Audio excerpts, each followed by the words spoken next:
Hi everybody, Kim here. Today we are going to talk about the Buddahfield cult and its founder, Jaime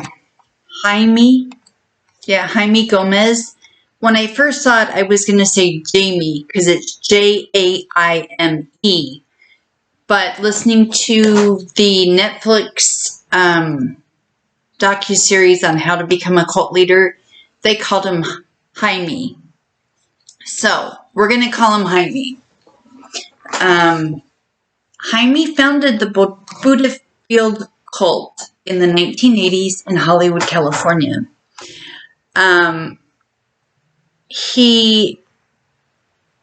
It was in California because Jaime always wanted to be a star as an actor, a dancer.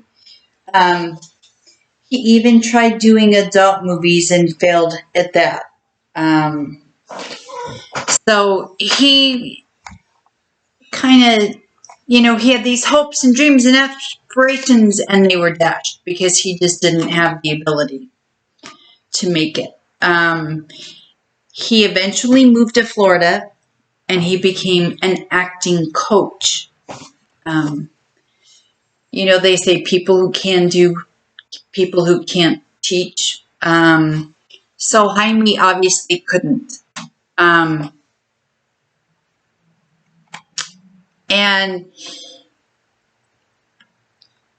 he was also running and working at a bunch of yoga studios, which will come in as important here in a few minutes.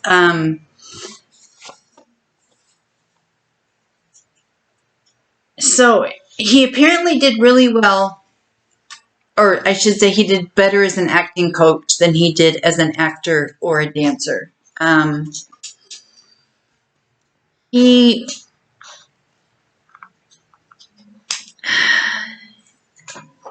just trying to make sure I word things correctly so YouTube doesn't get upset with me. And it says, I've seen that he used parlor tricks and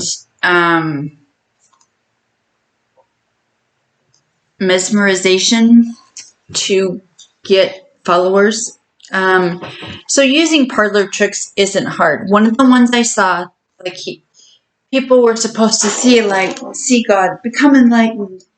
And when they were like, Jaime, I'm just not seeing it. I'm not getting it. It's not working for me.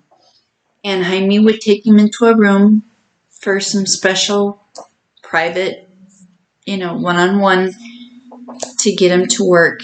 And then Jaime would have him close his eye, and he would press right in the middle of his forehead.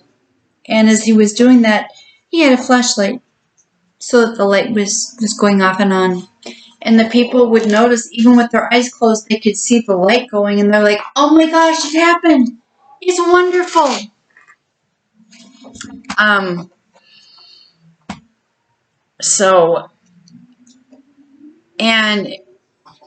It's sad because Jaime has been accused of moral and criminal violations, including widespread SA of male cult members.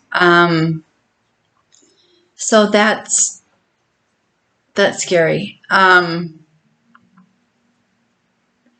Jaime has, during his time, not only did he abuse people, he was able to hold mental sway over them. There was a member of the Buddahfield cult who was high-ranking. I'm not going to say he was Jaime's number 2, but he was right up there. And he was the whistleblower in 2006 to let people know exactly what he'd been up to, what his tricks were.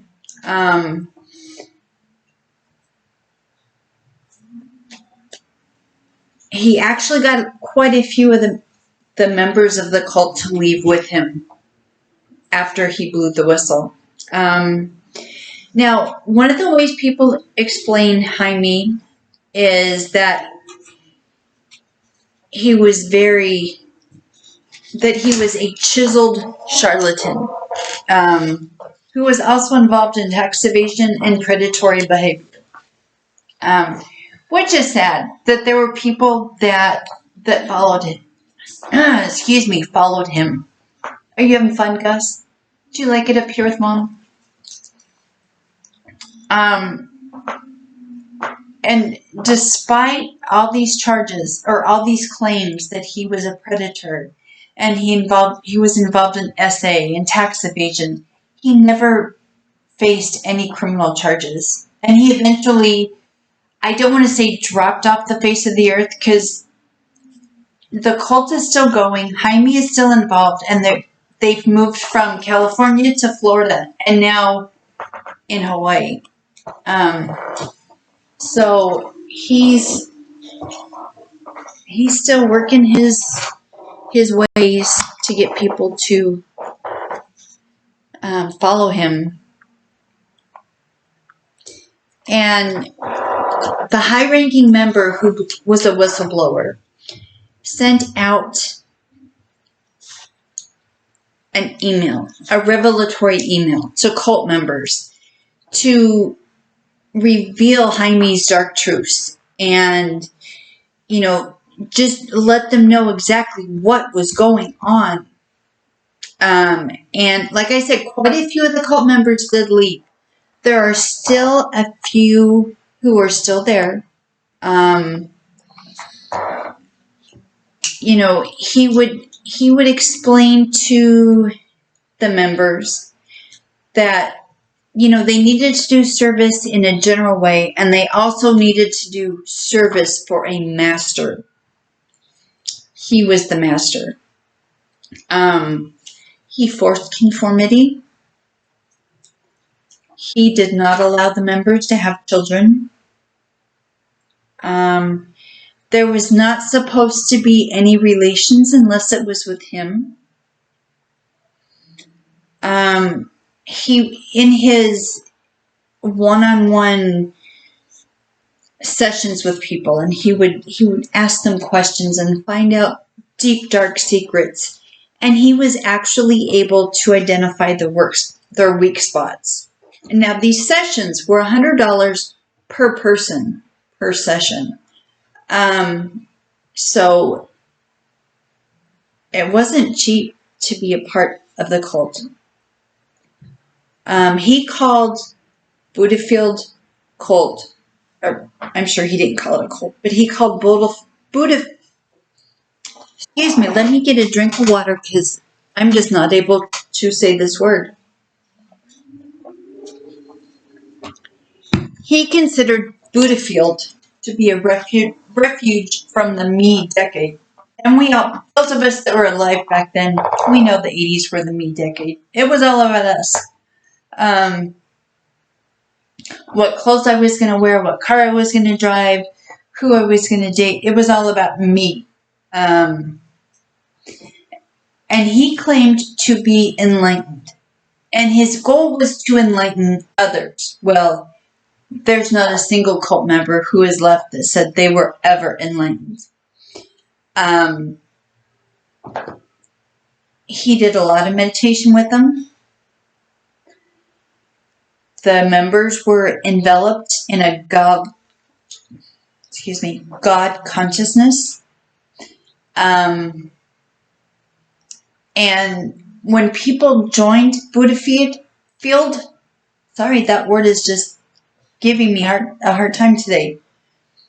The members had to sever all prior ties. So family, friends, people that they were, romantically involved with. Nope. Those bonds were gone. They were to focus strictly on Jaime and Buddahfield. And when he would do those $100 per session, personal session, he was the psychiatrist for the group. And that was one of the ways he would identify their weak spots. He was their psychologist, psychiatrist, whichever you want to call it, for the group, and they had to reveal everything to him. And one of the ways he got people to follow him was he created a wonderful origin story. He was from Venezuela, but I don't think his life was as difficult as what he told people it was. So yeah, that's Buddahfield, and it's upsetting that people fell for it. Even after they knew the truth, they chose to deny it and stay. And so the cult is still around, so they're still dealing with this stuff. So yeah, that's the story of Buddahfield. They tried to entice people with God and meditation and enlightenment, but it just wasn't happening. And I guess if you were part of the meat decade, you wanted enlightenment, and it was all about you. So if you're getting enlightenment, it's still all about you. So that is today's video. And as I said yesterday, I chose not to go live this week because I'm going to be with my mom for a couple of days. So I'm going to wait till Monday to start going live, which I would love to do. And obviously, Gus likes being a part of the videos since he jumped up in my lap. He must have a bunch to say that, or because he sits in here with me as I do my research, he's like, this again, really? Didn't we research this? And we're just reporting on what we researched. So, and on Thursday, I'm going to have,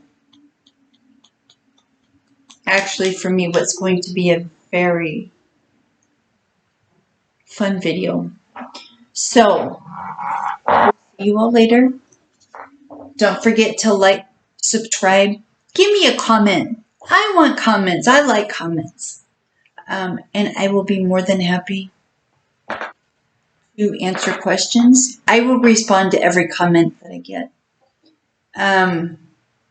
But you have a great day, and we'll see you later. Bye.